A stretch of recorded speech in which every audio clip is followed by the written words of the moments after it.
اعوذ باللہ من الشیطان الرجیم بسم اللہ الرحمن الرحیم۔ اب ہے وہ محرمات جو عارضی ہیں، والمحصنات من النساء، وہ عورتیں جو کسی اور کے نکاح میں ہیں۔ اب یہ اس وجہ سے کہ وہ اس کے نکاح میں ہیں، آپ پر حرام ہے۔ ہاں اگر وہ طلاق دے دے پھر آپ شادی کر سکیں گے اس سے، لیکن یہ کہ اس کے اوپر جو حرمت ہے اس کی، وہ حرمت ابدی اس نوع کی نہیں ہے جو اس آیت میں جو بیانات ہوئی، بلکہ یہ کہ وہ تو کسی اور کے نکاح میں ہونے کی۔ محصنات، حصن کہتے ہیں قلعے کو، جو قلعے میں ہیں، پہلے ہی ایک خاندان کے قلعے کے اندر ہیں وہ، اور شوہر والیاں ہیں۔ الا ما ملکت ایمانکم، سوائے یہ کہ ان میں سے کوئی تمہارے ہاں کنیز بن کر آ جائے۔ اب ظاہر بات ہے جنگ ہوئی ہے، وہ عورتیں جو ہے مشرک مردوں کی بیویاں ہیں، وہ لونڈیاں بن کے آ گئی ہیں، تو اگرچہ وہ بیویاں ہیں مشرکوں کی، محصنات ہیں اس معنی میں، لیکن وہ لونڈی کی حیثیت سے آپ کے لیے جائز ہوں گی۔ کتاب اللہ علیکم، یہ اللہ کی کتاب ہے، حکم ہے، فرض ہے تمہارے اوپر۔ وَأُحِلَّ لَكُم مَّا وَرَاءَ ذَلِكُمْ، اب اس کے علاوہ تمہارے لیے تمام عورتیں حلال ہیں۔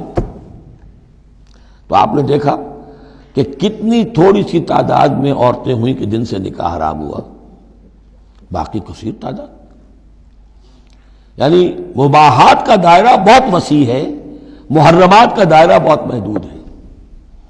ان تبتغوا باموالکم، لیکن یہ کہ اس کے لیے نکاح ہوگا مہر دے کر، اموال کے ساتھ تم اس میں نکاح کرو۔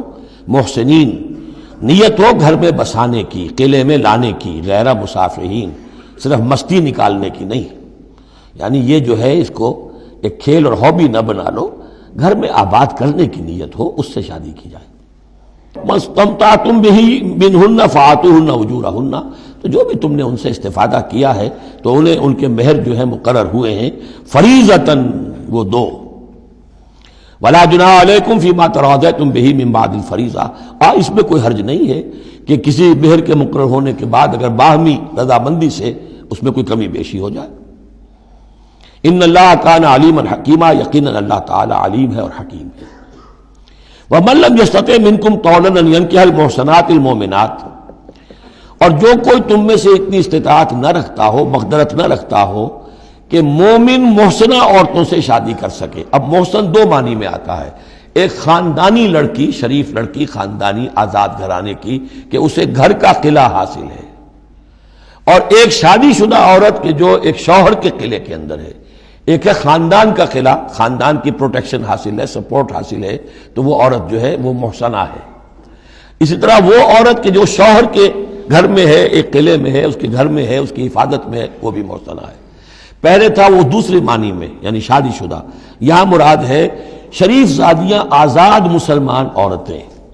اب ظاہر بات ہے آزاد مسلمان عورتوں کا تو مہر ادا کرنا پڑے گا، اس حوالے سے اب کوئی بیچارہ مفلس ہے، نہیں دے سکتا ہے، تو کیا کرے؟ وَمَن لَّمْ يَسْتَطِعْ مِنكُمْ طَوْلًا أَن يَنكِحَ الْمُحْصَنَاتِ الْمُؤْمِنَاتِ فَمِمَّا مَلَكَتْ أَيْمَانُكُمْ، تو جو لونیاں ہیں ان سے نکاح کر لو۔ مِن فَتَيَاتِكُمُ الْمُؤْمِنَاتِ، جو تمہاری مومن جو لونیاں ہوں۔ فَأَنكِحُوا وَاللَّهُ أَعْلَمُ بِإِيمَانِكُمْ، باقی یہ کہ کون مومن ہے اور نہیں ہے یہ اللہ بہتر جانتا ہے۔ مراد یہ ہے کہ جو بھی قانونی اعتبار سے مسلمان ہیں، جس کے تم ایک دوسرے کو مسلمان سمجھتے ہو۔ بعضکم من بعض، تم سب ایک دوسرے ہی میں سے ہو۔ فَأَنكِحُوهُنَّ بِإِذْنِ أَهْلِهِنَّ، تو ان سے تم نکاح کرو ان کے مالکوں کی اجازت سے۔ اب ظاہر بات ہے وہ لونڈی ہے زید کی، تو زید اس سے جنسی تعلق قائم کر سکتا ہے، لیکن یہاں اب ایک شخص اس سے اجازت لے رہا ہے کہ میں آپ کی اس لونڈی سے نکاح کرنا چاہتا ہوں۔ اگر اجازت دے دی، اب زید کا تعلق منقطع ہو جائے گا، اب وہ اس لونڈی اس کی اس اعتبار سے اس کے کام میں نہیں آ سکتی، بلکہ وہ اب منقوہ ہو جائے گی ایک مسلمان کی۔ اس لیے بے اذن اہلہن، اور اس میں پیش نظر رکھیے کہ ایک معاشرہ تھا، بالفعل یہ شکلیں تھیں، یہ نہیں کہا جا رہا یہ شکلیں پیدا کرو۔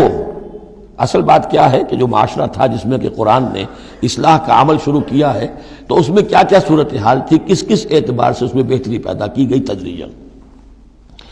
فَانكِحُوهُنَّ بِإِذْنِ أَهْلِهِنَّ وَآتُوهُنَّ أُجُورَهُنَّ بِالْمَعْرُوفِ، انہیں بھی ان کے جو مہر ہیں تھوڑے ہوں گے وہ دو، معروف طریقے پر دو۔ محصنات غیر مسافحات، ان سے بھی جو تعلق ہے یہ نکاح کا ہوگا تو نیت ہونی چاہیے گھر میں بسانے کی، محض مستی نکالنے کی اور شہوت رانی کی وہ نیت نہ ہو۔ ولا متخذات اخدان، اور نہ ہی کوئی چوری چھپی کی دوستیاں اور یاریاں ہوں، یہ نہیں کھلم کھلا نکاح ہو، معلوم ہو کہ فلاں کی لونڈی ہے. جیسے حضرت سمیہ رضی اللہ تعالی عنہ، یہ ابو جہل کا چچا تھا، ایک شریف انسان تھا، اس کی لونڈی تھی. پھر جب یہ یاسر آئے ہیں یمن سے اور آباد ہوئے مکے میں، تو انہوں نے اس کے ابو جہل کے چچا سے اجازت لے کر اور ان کی لونڈی سمیہ سے شادی کی ہے. ان سے پھر حضرت عمار ہوئے، عمار ابن یاسر اور عمار کی والدہ سمیہ رضی اللہ تعالی عنہم، یہ تین کا ایک کنبہ تھا. وہ شریف آدمی مر گیا تو پھر ابو جہل جو ہے اس کو اختیار ہو گیا ان پر. اس نے پھر جو پرسیکیوٹ کیا ہے وہ آپ کو معلوم ہے. اس خاندان کو بدترین جو ایذائیں دی گئی ہیں وہ اس خاندان کو دی گئی ہیں.